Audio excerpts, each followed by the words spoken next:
ప్రకృతి వనరులకు ఆలవాలమైన విశాఖపట్నం అంటే తనకు ఎంతో ఇష్టమని ముఖ్యమంత్రి చంద్రబాబు పేర్కొన్నారు.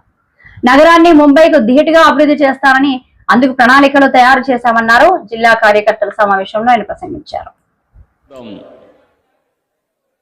45 ఏళ్లుగా మిమ్మల్ని చూస్తున్నా. మీతో కలిసి నేను పెరిగాను.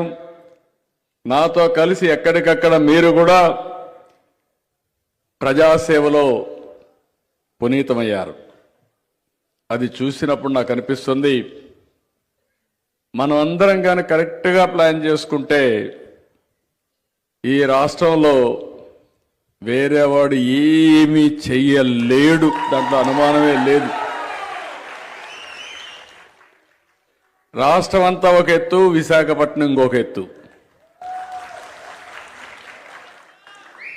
నేను ఎప్పుడూ విశాఖపట్నంలో చూస్తూ ఉంటాను. నేను అందుకే ఓపెన్గా కూడా ఎన్నోసార్లు చెప్పాను, నేను మెచ్చిన నగరం విశాఖపట్నం,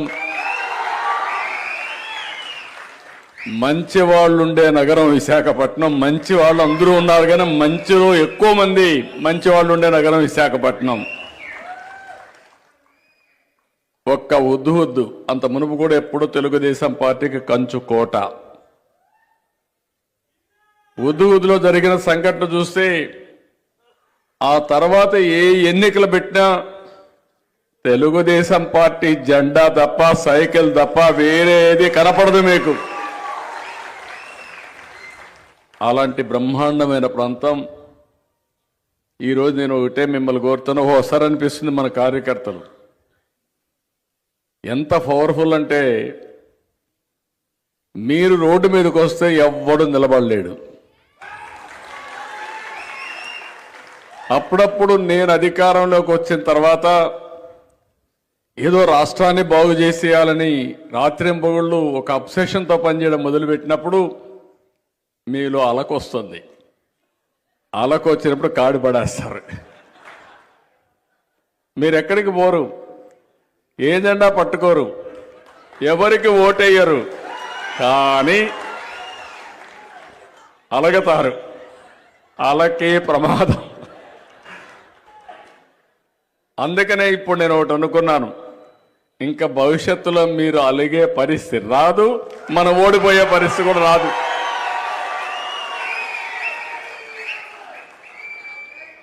అందుకే ఇటీవల కాలంలో మీరు చూస్తే 2 గంటలు నేను గవర్నమెంట్ కోసం ప్రజల్లో పనిచేస్తే నా కుటుంబ సభ్యుల కోసం కనీసం 2 గంటలు టైం స్పెండ్ చేసి, ఆ టైం స్పెండ్ చేసినప్పుడు నాకు ఒక ఎనర్జీ వస్తుంది. మళ్ళా కొండనైనా సరే బద్దలు చేస్తాననే ధైర్యం, విశ్వాసాన్ని మీరు కల్పిస్తారు. అది ఒక పెద్ద టానిక్. అది అలాంటి విశ్వాసం కల్పించిన మిమ్మల్ని మళ్ళా ఒకసారి గుర్తు చేసుకుంటూ, మనందరం కలిసి ఎన్నికల ముందు చాలా హామీలు ఇచ్చాం. నేను 2 పర్పస్ల కోసం వచ్చాను.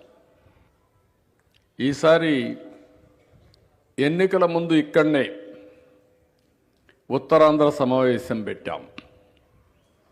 ఈరోజు కంబైన్డ్ జిల్లా విశాఖపట్నం జిల్లా మొత్తం పాత జిల్లా అందరినీ ఇక్కడ సమావేశానికి పిలిచాం. ఇప్పుడు 2.5 జిల్లా అయిపోయింది.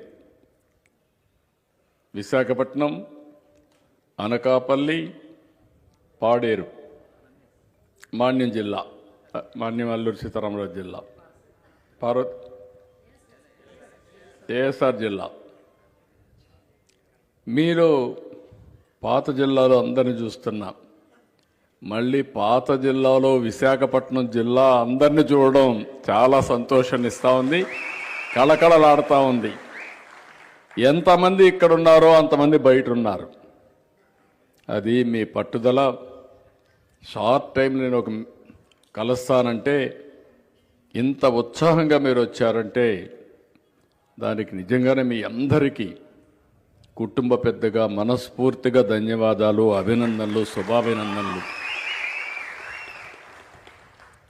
ఎన్నికల ముందు చాలా హామీలు ఇచ్చాం. మీరు ఇంటింటికి వెళ్ళారు. బాబు షూరిటీ, భవిష్యత్ గ్యారంటీ. అదే మాదిరిగా సూపర్ 6 అదే మరిగా అనేక విషయాలు చెప్పాను. నేను ఒక మాట చెప్పాను, నా మాటగా మీరు చెప్పండి, మీ మాట నేను నిలబెడతానని చెప్పాను ఆ రోజు. మీరందరూ సైనికులుగా వెళ్ళి ఇంటింటికి పోయి పనిచేశారు. అయితే ఈరోజు పార్టీ కూడా ఆ గౌరవాన్ని నిలబెట్టుకోవాలి. మళ్ళీ రాష్ట్రం మొత్తం గౌరవాన్ని నిలబెట్టుకోవాలంటే ఏ కార్యకర్త అయితే ఆ రోజు ఓటు కోసం పోయినప్పుడు నేను మీకు అండగా ఉంటాను, మా పార్టీ అధ్యక్షుడు చెప్పాడు, నా ద్వారా మీ పనులు చేపిస్తామని మీరు చెప్పారు, మాట ఇచ్చారు. మీ మాట నిలబెట్టడమే కాకుండా మీ గౌరవాన్ని పెంచే విధంగా నేను పనిచేస్తానని చెప్పి నేను మీ అందరికీ తెలియజేస్తున్నాను. ఒక సంవత్సరం అయింది, తొలి అడుగేశాం. విధ్వంసమైన రాష్ట్ర ఆర్థిక వ్యవస్థ. నేను 4వ ముఖ్యమంత్రి, 4 సార్లు చూశాను, కానీ ఈసారి నాకే అర్థం కావడంలా. ఎంత లోపలికి పోతే అంత ఇంకా ఏ మాటలు చెప్పాలని నాకు తెలియదు. ఒక వ్యవస్థ కాదు, అన్ని వ్యవస్థలు విధ్వంసం అయిపోయినాయి. విపరీతంగా ఎక్కడ చూస్తే అక్కడ విశాఖపట్నంలో తహసీల్దార్ ఆఫీసుని, కలెక్టర్ ఆఫీసుని, హాస్పిటల్ని,